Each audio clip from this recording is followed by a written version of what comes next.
What's going on, y'all? Welcome back to Mindthread. Got some insane stories for you today. Let's jump right in. I fell in love with my married neighbor, and then I babysat his kids. Now I'm questioning my feelings. Okay, so first of all, I'm new to Reddit, so sorry if there are any mistakes or something. I obviously can't talk about this with any of my friends or my mom, but then I saw a Reddit post on TikTok, and I thought this would be a good place to talk about this. I'm also going to post this on a couple of different places based on what came up after I googled best Reddits to post on for advice, so also sorry if this shows up multiple times. Finally, I know you all are going to judge me, but at least try to understand my side. Thanks. So I'm a 34-year-old woman, and 7 months ago, I had a messy breakup with my long-term boyfriend, so I moved in with my best friend and her husband in a house we are all renting together. It was then that I met my neighbor, who I will call Kay. He helped us move our stuff into the house, and I was instantly smitten. We live in the suburbs of a major city, so we both ended up taking the train to work at the same time each day. I knew Kay had a wife and kids very early on. He talked about them often, and pictures of them on his lock screen, social media, etc. However, initially it started out as a very innocent, silly crush. He is handsome and funny and sweet. The first time we rode the train, he asked me about my job and seemed genuinely interested in what I was saying, which is something my ex never did and is something we fought over a lot. He is always doing things for his kids, like bringing home treats and stuff for them, and staying on the phone with his older daughter the entire ride to work because she needed a pep talk before a school presentation. It was just so easy to imagine how lovely and attentive Kay would be with me because he is like that with everyone else. Kay has never said or done anything to imply that he has feelings for me yet, but we are genuinely friends by now because we talk on the train, which is about a 20-minute ride every day. I have never had trouble getting the attention of men, and with this basis we have already, I know we could easily become something more. I also learned shortly after I developed feelings for him that his wife is someone I went to school with, and I was surprised because they are polar opposites.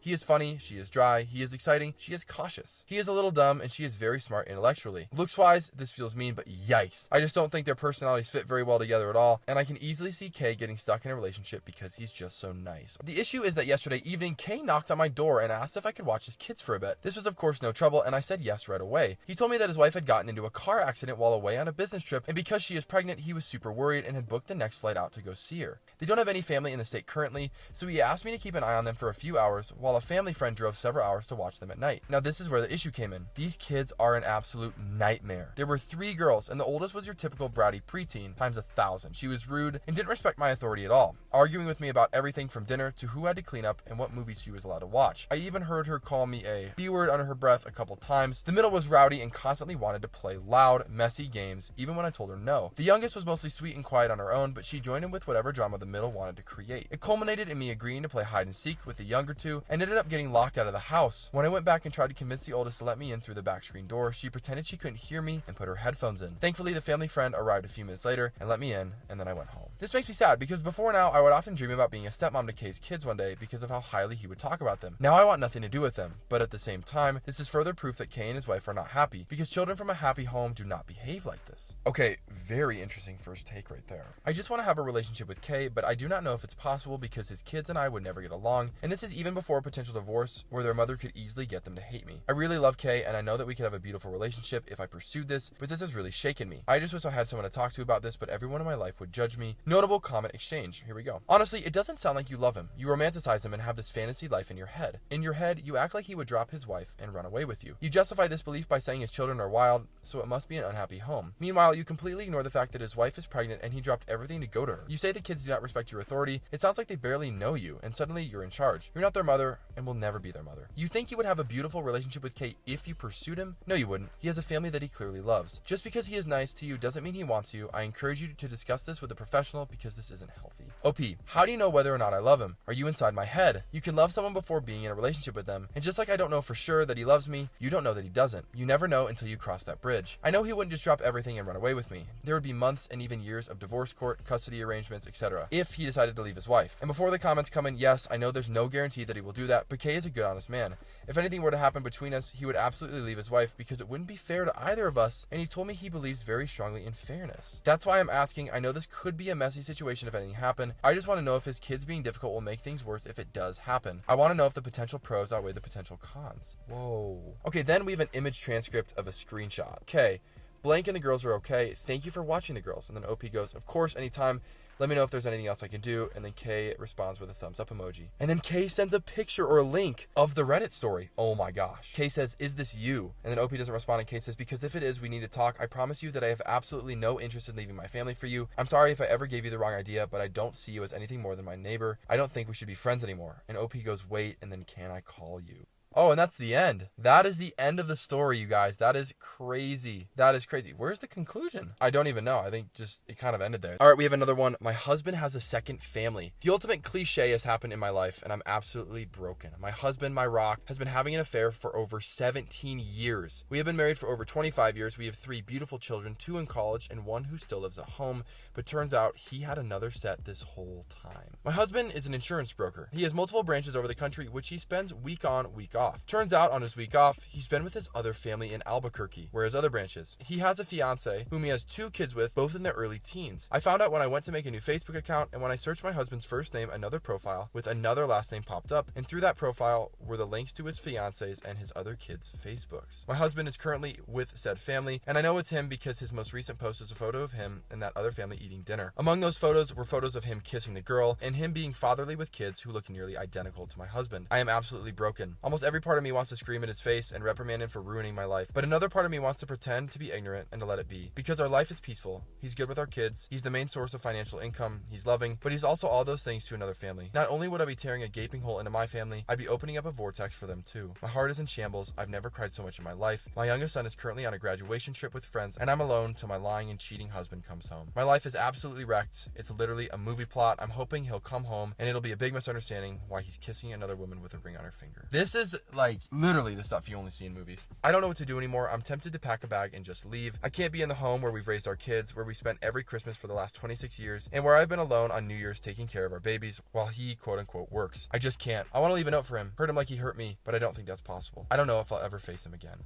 Wow, this is literally a movie plot. I'm really shocked that he was even able to pull this off, and that it took 26 years for any discovery to be made by UOP, but also by anyone else, like his other wife. Maybe his other wife knows and just ignores it, so I don't know. This is a follow-up. Firstly, thank you so much for the advice. I'm not in any means good with legal things, so all legal advice has been noted. I've rung an attorney. We are discussing the process. He's also told me to gather as much evidence as I could, such as photos of the Facebook pages, text messages, and recent flight information. All has been put into a folder, and I'll present it to a judge or jury when we go into some sort of divorce proceedings. Again, not fully clear with specifics, but it's a good sign. I've also been in contact with the other woman. I've told her and explained the situation, and she was equally as distraught. From what I'm aware, she's financially independent from him, and they don't share property, so it seems very clear cut on her behalf. My husband is aware of the fact that I know and is currently staying in a hotel, but he is unaware that the other woman knows. I confronted him when he walked through the door. He started to cry and plead, and it was honestly kind of pathetic. I mean, I was crying too, but I've chosen to think of him as a pathetic coward for doing this, because he is. But anyways, I have my name on the property, we both do, so it's not like I can just kick him out, and he's chosen to stay away for quote-unquote my sake. All I am thinking about is if he chose to stay away for my sake, maybe being faithful for my sake should have been considered too. Despite this, he's staying away. He's in a hotel downtown where he calls every few hours to check up. I'm no longer sad. Well, I am, but I'm way more furious than sad currently. My kids still have no idea, and my youngest thinks my husband is just working more in Albuquerque because of a business problem. I'm still confused at how to tell them they have 2 half-siblings and 2 parents, one with an extra backup parent. I'm just feeling very, very unappreciated and unwanted lately, but your kind words have been so helpful. Thank you guys so much. Much love. So no update too. Like, this is kind of where we're at. There's no like update to this one.